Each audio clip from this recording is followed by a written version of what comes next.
देगलूर तालुक्यातील मोजे भोकेसखेडा येथील ग्रामपंचायत अंतर्गत झालेल्या कामाची चौकशी व्हावी याकरिता येथील नवयुवक दिलीप मरकंटे यांनी भोकेसखेडा गावातील ग्रामपंचायतीसमोर गेल्या 2 दिवसापासून आमरण उपोषण करत आहेत। गाव विकासासाठी शासनाचा लाखो रुपयाचा निधी येतो, परंतु सरपंच, ग्रामसेवक व संबंधित अधिकाऱ्यांच्या संगनमताचा कळस रचत असल्याने गाव आज घडीला अंधारात असल्याची चर्चा ग्रामस्थात होत आहे। भोकेसखेडा गावाला सरपंच, ग्रामसेवक असून अडचण नसून खोळंबा अशी गत या गावाची झाल्यामुळे गावाचे 3-13 झाल्याची खंत ग्रामस्थ व्यक्त करत आहेत।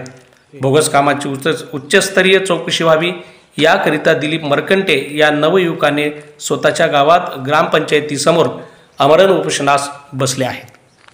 माझं नाव दिलीप रघुनाथ मरकंटे, भोकेसखेडा मुक्कामी। माझं नाव दिलीप रघुनाथ मरकंटे, भोकेसखेडा, भोकेसखेडचा रहिवासी आहे। महर्षी वाल्मिकी संघ नांदेड जिल्हा उपाध्यक्ष आहे, माहिती अधिकार महासंघ दिल्ली तालुका संपर्क प्रमुख पण आहे।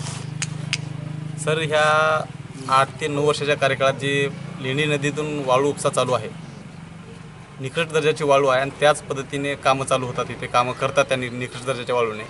सदरील चौकशी अजाबात कुठल्या प्रशासनाने केलेली नाही, लेखी स्वरूपात दिलेले आहे, पत्र व्यवहार केलेले आहेत आणि बाहेर मी व्हॉट्सअपला सुद्धा दाखवलेले आहे। वाळूचे ढीप काढून टाकून फेवर ब्लॉक, सीसी रस्ता हे जे काही आहेत पूर्ण निकृष्ट दर्जाचे होत आहेत। फक्त नावाला वांद्राची वाळू मागून यूज केलेले आहे फिनिशिंगसाठी, बाकी सगळे भ्रष्टाचार केलेले आहे अतिशय। नाले असतील, बंदिस्त नाले आणलेले आहे, बंदिस्त नाली केलेली नाही, अजाबात नाही। ओपन नाले टोटल गुडघ्या 2-1.5 फुटाची नाली आहे, ओपन आहे। पाणी पुरवठ्याचा प्रलंबित तसंच ठेवलेलं आहे काम सगळं। हिर आहे शिवाजी देशाच्या शेतामध्ये, टाकी आहे इकडं वर, अजाबात ते काही काम नाही। आणि जे संडास स्वच्छता अभियान जे निर्मित केलेले आहे भोकेसखेडा ग्रामपंचायत अंतर्गत 2015 ते 2019च्या कार्यकाळात, सर अत्यंत म्हणजे 99% लोक बाहेर जातात। आज पण आज माझ्याच घरची परिस्थिती अशी बेकार आहे की त्यांनी शौचालय बांधून दिलेले आहे, पण पूर्ण संडास रोडवरती पण टाकले, खड्डा काढलेला नाही, काय नाही। 12,000 रुपये बिल उचलून खाली शौचालयाचं ग्रामसेवक, सरपंच आणि उपसरपंच। आणि आत्ता मी त्याच पद्धतीने चालू आहे। आज 4 ते 5 वर्षापासून व्यवहार करतोय मी कागदपत्राचा, अजाबात कुठली चौकशी होत नाही। नाहीला सबसं मला हे आमरण उपोषण ठेवावं लागलं भोकेसखेडा ग्रामपंचायत कार्यालयासून। म्हणजे एकंदरीत या गावाकडे प्रशासनाचं जाणीवपूर्वक दुर्लक्ष होत असलं, दुर्लक्ष जाणीवपूर्वक आहे सर। आता बांधकाम विभाग अभियंत्याला पत्र काढलेले आहेत, गटविकास अधिकारी साहेब पत्र काढून मी 3 ते 4-5 महिने होऊन आले, अजाबात त्याची चौकशी झालेली नाही। आणि आता करते म्हणते ते आमचं काम नाही, बांधकाम विभागाचं काम नाही, तहसीलदार साहेबाचं काम आहे। मग गटविकास अधिकारी साहेब मला काल फोनवरती बोलत होते, तर पहिलं बांधकाम विभागाला पत्र का केले ते पहिलंच वर्ग तहसीलदार साहेबाला करायचं होतं ना 4 महिन्याखाली। मग मी तहसीलदार साहेबाला बोललो असतो। आता तहसीलदार साहेब म्हणजे पूर्ण फेवर ब्लॉक निकृष्ट दर्जाचे मटेरियल टाकून केलेले आहे, म्हणजे खालीच त्याचा पाया मजबूत नाही आणि हे वरी करून काय अर्थ नाही त्याला। म्हणजे एकंदरीत तुमचं म्हणणं असं आहे की एकंदरीत भोकेसखेड गावामध्ये जी ग्रामपंचायत अंतर्गत झालेली जी कामं आहेत ही कामं निकृष्ट दर्जाची आहेत आणि शासन याकडे दुर्लक्ष करत आहे। आणि जे भोकेसखेडा इंजिनियर आहेत नरहरी साहेब म्हणून, त्यांनी मला एक सांगतात आणि गटविकास अधिकारी साहेबाला एक सांगतात, आणि माझ्याकडे बी ऑडिओ क्लिप आहे त्यांची। आणि मी SS पवळे ग्रामसेवक, ग्रामविकास अधिकारी साहेबांना वाळू ज्यावेळेस स्टॉक केले त्यावेळेस सांगितलं की साहेब असं वाळू स्टॉक केले, ग्रामपंचायत अंतर्गत काम चालू आहे का? त्यांनी म्हणले मला नाही।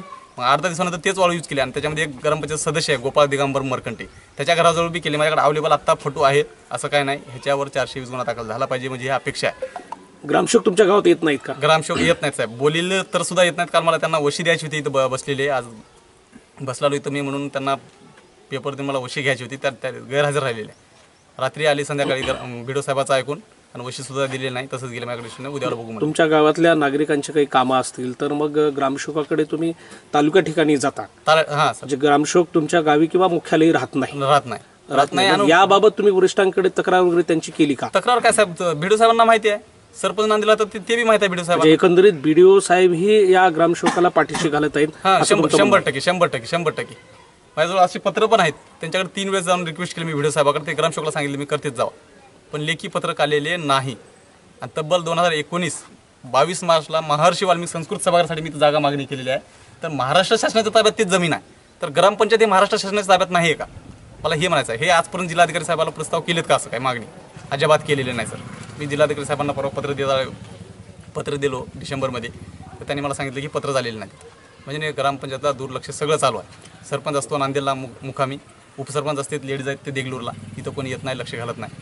म्हणजे एकंदरीत तुमचं गाव सरपंच आणि ग्रामसेवकानं वाळीत टाकल्याचं आहे असं म्हणणं आहे। कॉन्ट्रॅक्टदार येतात, तेच त्याच्या मनमानी करून लुबाडून घेऊन जातात।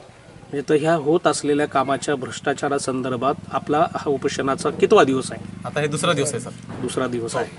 जर शासनानं जर तात्काळ जर लवकरात लवकर जर या उपोषणाची नोंद नाही घेतली हां तर तुमचं हे उपोषण अविरत सुरू राहील का? सुरू राहील. मी 26 तुमची दखल घेणार नाही? नाही दखल घेण्याकरता मी 26 तारखेला संध्याकाळी 4:30 ते 5च्या नंतर मी आत्मदहन करणार आहे. ह्याला प्रशासन जबाबदार राहील. माझं तर जीव टाकलं सर. आज नाही 2019 पासून कागद व्यवहार करतो. राज्य माहिती आयुक्त खंडपीठ औरंगाबाद यांचा आदेश आहे की मुख्य कार्यकारी साहेबांना की सुट्टीचे दिवस काढून पुण्याही एक दिवशी जायमुख्यावर जाऊन पंचनामा करून त्याच्या गुन्हे दाखल करा. अजिबात नाही. मुख्य कार्यकारी अधिकाऱ्याकडे साहेब शिवसाहेबाकडे वेळ नाही का ह्या मुकेशला भेट द्यायला? मला ही चर्चा शिवसाहेबांना आज तब्बल 4 ते 5 वर्ष त्याच्यावर अंमलबजावणी केली आहे. विसरा अधिकारी साहेबांचं पत्र आहे माझ्याकडे. तुमच्या ह्या उपोषणाला गावकऱ्यांचा सपोर्ट पूर्ण हो support आहे सर. आहे पूर्ण सपोर्ट आहे? पूर्ण सपोर्ट आहे सर. म्हणजे एकंदरीत गाव आणि तुम्ही सगळ्यांनी मिळून या भ्रष्टाचाराच्या संदर्भात आवाज उठवता? हां उठवत आहे. पण आता काही गावातल्या लोकांना कसं आहे भीती आहे. तो दाणे वाघ आहेत म्हणते, धमक्या देतो डायरेक्ट.